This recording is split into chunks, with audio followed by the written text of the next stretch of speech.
नमस्कार, आप देख रहे हैं न्यूज़ 24 और इस वक्त हमारी मौजूदगी पटना विश्वविद्यालय में है, जहां लगातार छात्र संघ का धरना चल रहा है और अनशन चल रहा है। आइए छात्रों से बातचीत करते हैं, जानते हैं कि ये अनशन किस वजह से है और उनकी मांगे क्या हैं। जैसे देखिए, हम लोग आज से 7 दिन पहले विश्वविद्यालय में कुलपति को एक आवेदन देने आए थे। उस आवेदन के लिए कुलपति हम लोग से मिलने नहीं आ रहे थे। हम लोग करीब 4 घंटा 5 घंटा से बैठे हुए थे। उन्होंने हमारी मांग को नहीं सुना, हम लोग से मिलने तक नहीं आ रहे। स्टूडेंट पर लाठी चार्ज करवाए हम लोग के ऊपर। वहाँ 5-6 लोग का मतलब घायल हुआ, सर भी फटा, 2-3 लोग का सर फट गया, घायल हो गया। उसके बाद हम लोग ने जब उनसे मिलने के लिए टाइम मांगा, उनके पास टाइम नहीं है। हम लोग फिर जैसे ही उसके बाद हुआ, हम लोग ने आंदोलन चालू किया। 5 दिन 6 दिन हुआ, नहीं मान रहे हैं हम लोग के ऊपर। मतलब यहाँ जैसे लग रहा है कि हम लोग यहाँ के छात्र नहीं है। आज 8वां दिन है। जैसे हम लोग का 5 सूत्री मांग है, जिससे सबसे पहला मुद्दा है यहाँ की छात्रावास 6 मंथ से करीब बंद है, सभी छात्रावासों को खोला जाए। दूसरा मांग है हम लोग का कि यहाँ पर जो छात्र संघ का चुनाव नहीं हुआ है, जो करीब 2 साल 2.5 साल हो गया छात्र संघ का चुनाव नहीं हुआ है। उसके बाद तीसरा मांग है यहाँ के जो लाठी चार्ज हुआ था उसमें कार्रवाई हो। जो लाठी चार्ज में जो डीएसपी यहाँ का लाठी चार्ज किया था उसके ऊपर कार्रवाई हो जो। और चौथा हम लोग का मांग है कि जो लोग पर केस हुआ है ना, लाठीचार्ज के बाद यहाँ के वीसी केस किया है, 20 अज्ञात लोगों पर केस वापस लें। और 5वां हम लोग का मांग है कि यहाँ के स्पोर्ट को बढ़ावा दें, यहाँ एनसीसी में स्पोर्ट्स में बढ़ावा देने के लिए। सबसे पहली तो हमारी मांग है हॉस्टल सारे जो बंद किए हुए हैं 6 से 8 महीनों से, उसे खोला जाए। उसके बाद छात्र संघ का जो चुनाव है वो जल्द से जल्द हो। और जो जिस दिन हम लोग पिछले वेडनेसडे को जो हम लोग शांतिपूर्ण तरीके से जब बैठे हुए थे और वीसी सर का वेट कर रहे थे उनसे बात करने के लिए, उसी दौरान जो हमारे टाउन डीवाईएसपी हैं अशोक कुमार सिंह, उनके द्वारा लाठीचार्ज किया गया, जिनमें हम लोग का सर ही फटा है, बहुत लोग का हाथ टूट गया है, उंगली टूट गया है।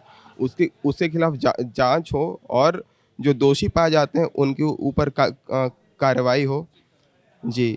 और उसके बाद विश्वविद्यालय ने क्या किया है, इन चीज़ों को ढकने के लिए 20 लोगों पे अज्ञात करके एफआईआर कर दिया, उसको वापस लिया जाए।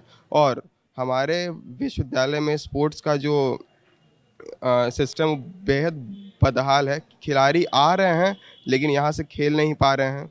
बहुत अच्छे अच्छे खिलाड़ी एडमिशन लेते हैं स्पोर्ट्स कोटा से, लेकिन वो स्पोर्ट्स कोटा का हाल ये है कि यहाँ एक भी स्पोर्ट्स हो ही नहीं रहा है।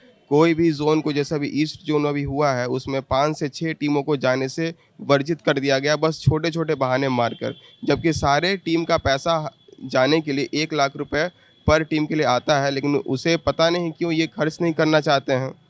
बस एक छोटा सा बहाना मारते हैं कि मेरे हिसाब से आप खेलने में असमर्थ हैं, इसलिए आपको हम नहीं भेजेंगे आगे में। छात्र संघ चुनाव होना चाहिए कॉलेज में। अगर छात्र पढ़ रहे हैं तो उनको अगर समस्या होता है तो उनका एक नेतृत्वकर्ता होना चाहिए जो उनकी बात को आगे विश्वविद्यालय के पदाधिकारियों तक ले जाए।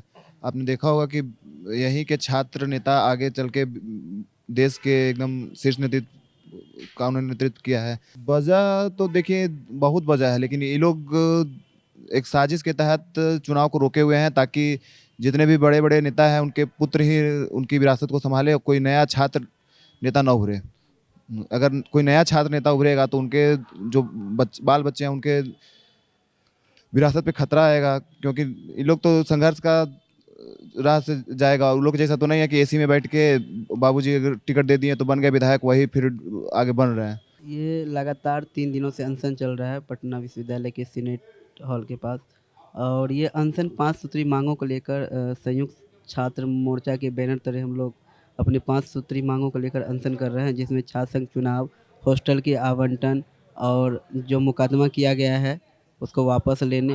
देखिए, हम लोग एक तरह से लोकतांत्रिक ढंग से अनशन पे बैठे हुए हैं। इससे पहले हम लोग वीसी सर से वार्ता करने के लिए हमारी टीम वहाँ गए हुए थे, लेकिन उन्होंने तानाशाही रवैया के साथ पुलिसिया जो होता है ना, पुलिसिया खौफ दिखा के लाठी चार्ज करने का काम किया, जिसमें हमारे साथी का सर भी फूटा है, कई साथी का हाथ भी चोट भी लगा है। तो अभी हम लोग शांति ढंग से अनवरत अभी 3 दिन से अनशन पर बैठे हुए हैं। अगर इससे भी परिणाम नहीं निकला तो फिर हम लोग ऐसे ही कंटिन्यू बैठे रहेंगे, चाहे परिणाम जो भी हो। अगर कुछ ऐसा होता है तो फिर ये पूरे प्रदेश के लिए एक मैसेज जाएगा पटना विश्वविद्यालय के प्रति, इनके रवैया के प्रति। तो फिर एक जेपी आंदोलन जिस तरह से हुआ था 1974 में, शायद वो रूप ले लेगा और सरकार भी इसमें नाकामयाब है। सरकार भी गिराने का हम लोग क्षमता रखते हैं, क्योंकि ये स्टूडेंट, ये युवाओं का ये देश है। तो हम यूनिटी जो है, स्टूडेंट यूनियन का जो यूनिटी है पूरे प्रदेश में, ये एक बड़ा सा चुनौती हो जाएगा सरकार के लिए और विश्वविद्यालय के लिए। हम लोग के समर्थन में एमएलसी, जदयू के एमएलसी और राजद के एमएलए भी आए हुए थे। उन्होंने हम लोगों को आश्वासन दिए हैं कि विधान परिषद और विधानसभा दोनों जगह हम लोगों की मांग को एकदम पुख्ता से रखने का काम करेंगे और अतिशीघ्र हम लोगों की जो मांग है उसको पूरा करवाने का काम करेंगे। तो छात्रों से जब हमने बातचीत की तो छात्रों ने ये बताया कि अगर यूनिवर्सिटी अगर हमारे अनशन के बाद अगर कोई एक्शन नहीं लेती है, कोई कार्यवाही नहीं करती है, तो ये धरना आने वाले समय में बहुत ही बड़ा विकराल रूप लेगा और जिसका खमियाजा सरकार को एवं यूनिवर्सिटी दोनों को भुगतना पड़ेगा।